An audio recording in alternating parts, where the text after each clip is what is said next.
Hello, everybody. Welcome to another amazing, wonderful, fantastic webinar. Today, we are going over finance questions. So, remember, whether you're watching live or on recording, it really does help us out over at the Pass Buddy team if you hit that like button, you hit subscribe, because we have videos coming out almost every day. Check out our shorts. Also, we're always putting information and stuff out on TikTok as well. We have a bunch of new math questions going out there. So, check us out on all of our social media. Check out, just type in Pass Buddy and you'll find us.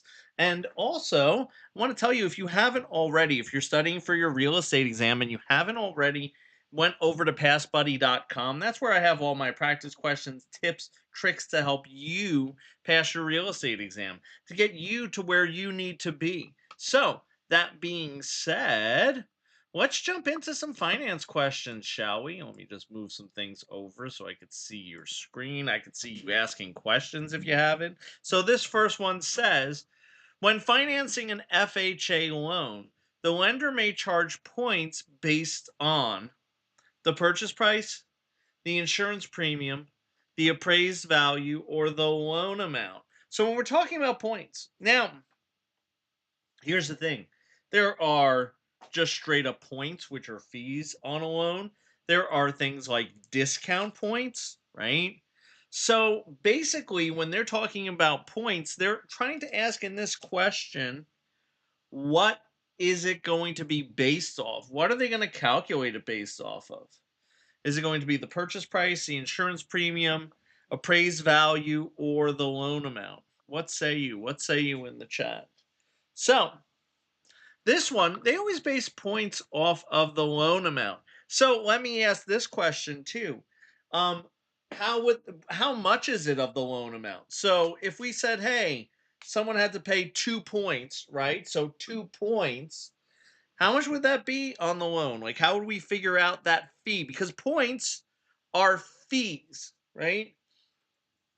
There might be fees to just originate the loan, right? Origination points, like an origination fee, might be a fee just because you're going into a specific loan program. There might be a program that you're going into where it's like, hey, you really like the benefits of this loan, and it requires you, based off of your history, your employment history, all of your stuff, to pay 2 points. So my question is, how do they calculate that if we said 2 points? So 1 point equals 1% of the loan amount. So 2 points would be 2% of the loan amount. Now, let me ask this question, okay? An FHA loan, okay? My question is this: what is the benefits? Why would a borrower want to get an FHA loan, right? Why would a borrower want to get an FHA loan? What is the benefits there for them, right? So, and also in an FHA loan, what does the FHA do? What is their actual role? Okay. I think that's something that's important to be able to identify, because a lot of people confuse it where they think an FHA loan, okay, an FHA loan, you're going to the FHA and you're getting a loan from them. Nay. Listen to what I'm going to tell you. The government is not a bank, right? So when you say, hey, I'm getting an FHA loan, you're getting it from an FHA approved lender, okay? You're going to like a PNC bank, a TD bank, that would be FHA approved, okay? And the benefits for you, the benefits as a consumer, like why you would want to get that, is you could typically qualify with a lower credit score, and you could qualify. So you could qualify with a lower credit score, and you could also use a lower down payment, right? You could use a lower down payment. So, that being said, that's the reasons why you would get an FHA loan. Now, my next question was, what does the FHA do? Well, the FHA insures the loans. The FHA insures the loans. So basically, what they're doing is they're vouching for this borrower. Okay. they're vouching for this borrower. They're saying, hey, you know, this person might not have a lot to put down. Okay. And it's a situation where they might not have a great credit score. So it's like it's something that they could have both. They could have one or the other. Now, let me ask this question because I think this is a good one. You know, so when we think of, someone who, qualifies there, or would or it would make sense for them to uh to get an FHA loan. I'm going to ask a really weird question, and I want you to think about this for a second. Would an investor who, let's say, maybe has a really good credit score, um, and a lot of money that they could put down, okay, do you think they would ever be interested in an FHA loan? Yes or no? What do you think there? I'm curious what you say there, right? So an investor has a lot, like several $1 million in the bank. Would they ever be interested in an FHA loan? Would an FHA loan be something they would, say, "Oh man, I really think I'm going to look at FHA programs." Because I think what a lot of us do is we assume this buyer profile that would benefit from an FHA loan is like a first time home buyer, someone who doesn't have a lot of money. Now I created a scenario for you where I created someone who has a lot of money, right? And I asked you, would they benefit from a FHA loan? Here's the answer, okay? The answer is maybe. Now, here's the situation why I say that. The benefit of an FHA loan, one of them is a lower down payment. So just because you have a lot of money in the bank doesn't necessarily mean that you want to put a lot down, or that you want to that you don't want to leverage the amount that you could finance, right? So you could leverage your position and say, "Oh, I want to finance more than I don't." Right? So for an investor, it might make sense too. So it's someone who doesn't have or doesn't want to put a lot of money down, and or has a poor credit score. So, any questions, concerns, burning desires on that? We chewed on that a lot. There was a lot that we got out of that question. I think that was a great one. Right? So, this one says a law that allows home buyers to freely shop for mortgage loans without hidden conditions or terms is called Real Estate Settlement Procedures, the Truth in Lending, RESPA, Equal Credit Opportunity Act. So what say you? What say you? Is it the Equal Credit Opportunity Act? What do you think on this one? Because this one's a really good question, right? Because it allows them to shop this. So this law basically has certain guidelines that allows buyers to shop mortgage loans. There are certain things in this that lenders have to do that would create situations where they would be able to understand the terms of the loan up front, right? That would be our Truth in Lending Act. Okay. So listen to what I'm going to tell you. Truth in Lending, also known as Reg Z, okay, basically requires lenders to be truthful and honest in their lending progress, in their lending fees, right? In their upfront costs to borrow a loan. So, okay, now this one's talking about home buyers, okay? I'm going to give you a really interesting scenario that you probably see.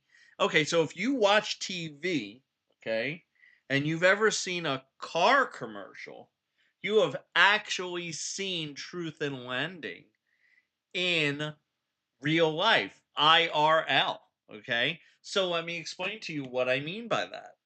So you'll see the car commercial, and you could probably see the car commercial very vivid in your head, right? There's a car driving down the road, and then there's a passenger inside, and they're smiling, and they're showing all the wonderful gizmos and gadgets inside, and they're sitting back with the luxury and everything. Guess what? Now, this time of year, I'm filming this in December, right? I think the one that comes to my mind is Mrs. Claus going into the red Mercedes, okay? And she's in the red Mercedes and it says, "Hello, Mrs. Claus." And she clicks on and she's all cool and everything inside. And then she pushes away with the white Mercedes and the red Mercedes is like the sleigh. And then a bunch of small print comes up and a guy talks really, really fast. He says, for qualified borrowers with 0.9% APR financing, blah, blah, blah, blah, blah, blah.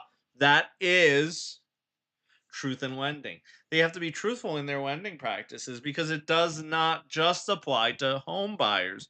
It applies to consumer credit, right? It applies to consumer credit. So that's why truth in lending actually exists outside of that. So like your car commercials is a perfect example. And as I said, you have seen that exact commercial with all the small print. It shows like a zoomed out image of the car, and like I said, he talks really fast. The fast talker in the small print is their truth in lending obligations to be compliant in that advertising, to be truthful, right? So, any questions, concerns, burning desires on any of that? That was another good one that we got a chance to chew on. And if I come across any like math questions or anything like that, okay, um, I will say I will skip them, because not all of the states that we work with, because this is our national webinars, right? So we want to be inclusive to all the states. Not every single one has math. Everyone has financing, but not math. Now, let's look at this one. Which of the following does not represent the secondary market? FHLMC, FNMA, FHA, or GNMA. Now, do you know your abbreviations? So, why is it important for us to know and understand our abbreviations? So, it's important because it will help you in identifying who these are. Okay. So, um, so I will tell you what a lot of these are, okay? Um what the actual name is that you're probably more familiar with. So A is Freddie Mac, B would be Fannie Mae, C would be the Federal Housing Agency, and then D is Ginnie Mae. So they're saying who's not on the secondary market. Oh, hey now, hey now, hey now. FHA is not on the secondary market. Now, let's talk about this for a second, right? So, what does the secondary market do? What does the secondary market do? So, like, what is their role in, the mortgage lending process? What is their role? Okay. And I love giving this example while you're telling me you're typing in your idea of what their role is. I'm going to give you a story, right? So, um, I am a big guitar collector. I collect guitars. Okay, so I frequently go to guitar stores. Now, take that retail transaction. Stu walks into a guitar store, right? And Stu purchases said guitar, okay? And store now no longer has guitar in stock, but now has an excess of money. So what do they do to restock the store? They'll go to Fender Gibson and they'll go and get another guitar to what was I going to say? To basically restock the shelves, right? That's their product. That's a retail transaction. They sell it for more than what they buy it for. Done. Very, very simple transaction. Everyone understands that. Now, replace that with any retail transaction, right? And you understand it. You understand the process, okay? Um, you know, and you understand the process. The process is going to be basically buy said product, and it's a situation where, once you buy said product, what happens is, you are then giving that money to the store, right?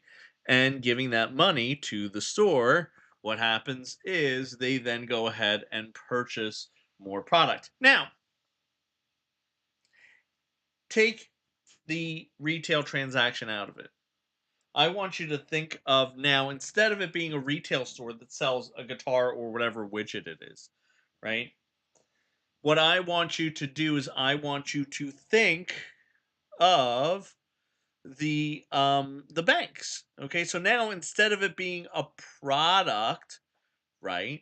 Instead of it being a product, it's now money. So what is a bank? What is a retail transaction for the bank, right? They're a money store pretty much.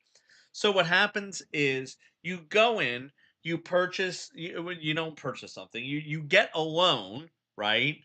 And then you usually give a note and or a mortgage to the bank. So the bank has, an IOU, which is the note or the promissory note.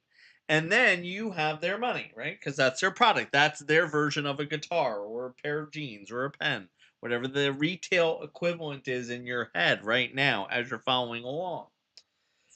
So what happens is, instead of like in the music store example, you go to the guitar, you go to Fender, Gibson, stuff like that. In my example, okay, for the bank, what happens is this. You're going to go ahead to the secondary market. That's where they sell their notes and mortgages to get more money to put on the shelves, because that's really what they are. That's their product, right? So, I hope that helped you out as far as understanding a little basics on the secondary market. The primary market is actually where the actual that retail transaction would occur. So the lenders lending to the consumer would be that, right? So, any questions, concerns, burning desires on any of that? No. Fantastic. Let's go ahead. Let's take a look at the next one. Next one says, Jeffrey purchased a property under a contract for deed, which involved 60 monthly payments of 750, followed by a payment of $120,000 to satisfy the entire. This lump sum payment is also known as a loan discharge payment, a land contract payment, a balloon payment, or a satisfaction payment. What say you?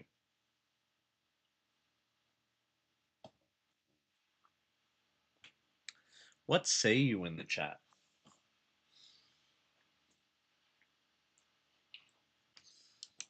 What do you say? What do you say? So here's the situation with this, okay? This, what they're referring to is a balloon payment. So anytime you have X number of payments, whatever it is, no matter what the scenario is, and then at the end or at an agreed upon time period, you now have, okay, you now have a lump sum payment, right? You now have a lump sum payment. Well, that's going to be a situation where what happens is this: you have a balloon payment. That's what they would refer to that as. Okay. That is 100% a balloon payment. So let's go ahead. Let's take a look at the next question, shall we? So, a disadvantage to a partially amortized loan is a balloon payment, only used in residential financing, higher interest rate, or higher payments. What say you? What say you in a partially amortized loan?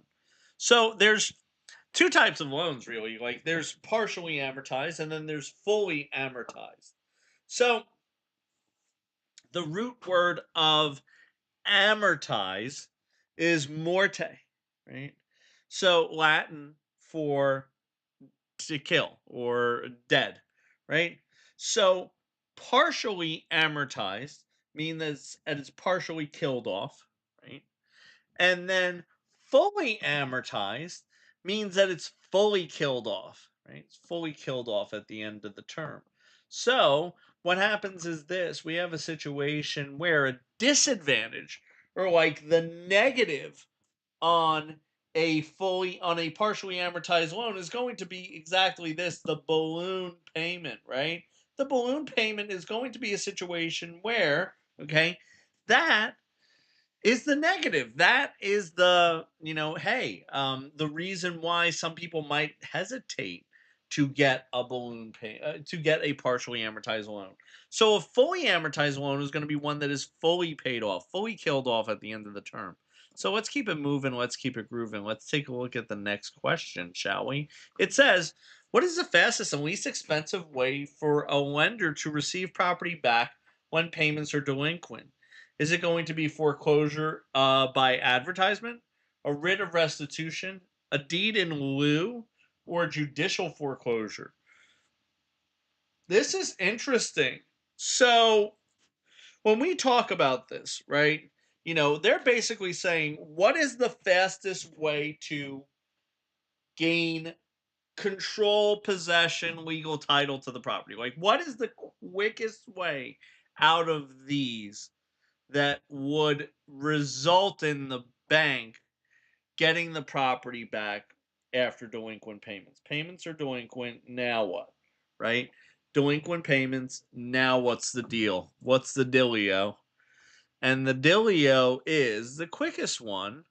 Well, I see a lot of people saying it, but deed in lieu is going to be the quickest one. So let me ask you this question. What is a deed in lieu? And it's actually deed in lieu of foreclosure, but I think that in the answer set, why didn't we put that? Because it might actually lead you to to like go, oh, in lieu of foreclosure, you're getting the deed. So obviously that would be quicker. And that's actually what's happening. They also refer to this program. This program has a nickname. This program has a nickname. What's the nickname, Paddywhack? Give the dog a bone. What is it? What is the nickname of this? So, deed in lieu of foreclosure's nickname is going to be our Cash for Keys program. So, listen to what they do, and I'm going to be painting with a broad stroke of a pen. But if you want to get into foreclosures, this is really fascinating. So, here's what it is.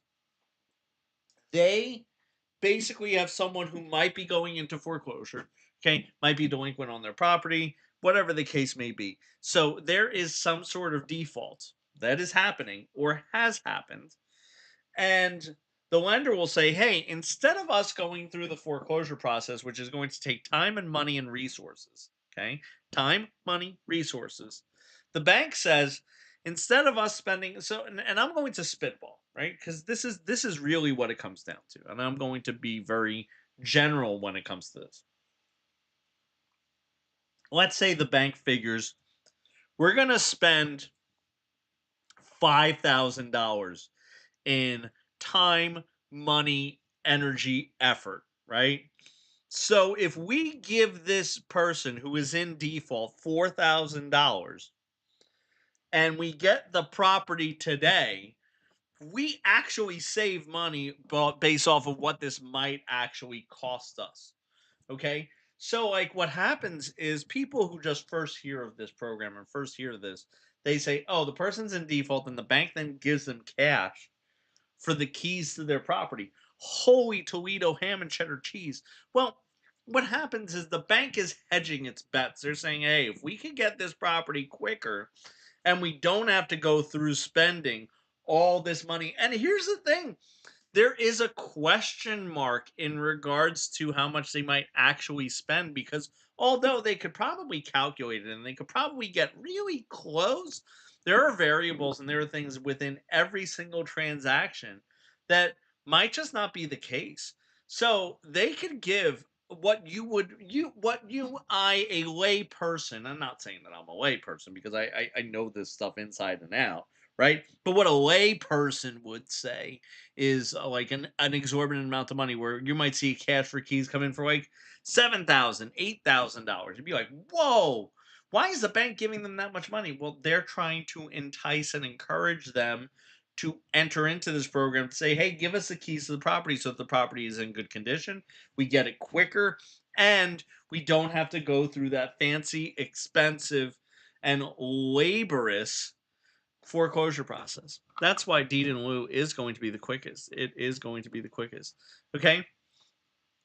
So the difference between PMI and FHA is PMI insures against the loan against unemployment and unforeseen circumstances, but FHA does not.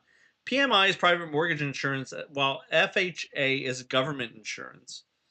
PMI, being private, requires a premium, while FHA has no premium. The borrower must be low income. Or PMI has no income limit, but FHA sets a maximum on the amount of income the borrower can have. What say you? Do we say it's this one? PMI is private mortgage insurance, and that goes on our conventional loans. And FHA, which has a mortgage insurance premium, is going to be government insurance. So the FHA insures the FHA loans, right? The FHA insures the FHA loans. So that's the situation there. Okay. I'm going to bookmark this one because I actually want to change it to MIP because FHA is the organization or the government body that would be insuring it, but it's actually called MIP or Mortgage Insurance Premium. That being said, everyone, what I want to do is this. I want to remind you, head on over to passbuddy.com. You could sign up for tutoring. We have our cram courses that are going to be coming up in the new year. So I'm giving everyone the holidays. I'm saying, hey, we're not going to do anything here, but then we're going to get into doing our crash courses, having weekend, events, things like that, so that you could join in. You could have, some more tools to help you pass the real estate exam in 2026. I want to see people posting online on Facebook, tag us there, you know, that you have passed using Pass Buddy because I want to be able to help all you out. So, everyone, listen, have a great, fantastic, wonderful rest of your day. I will see you all real soon. Have a great one, everybody.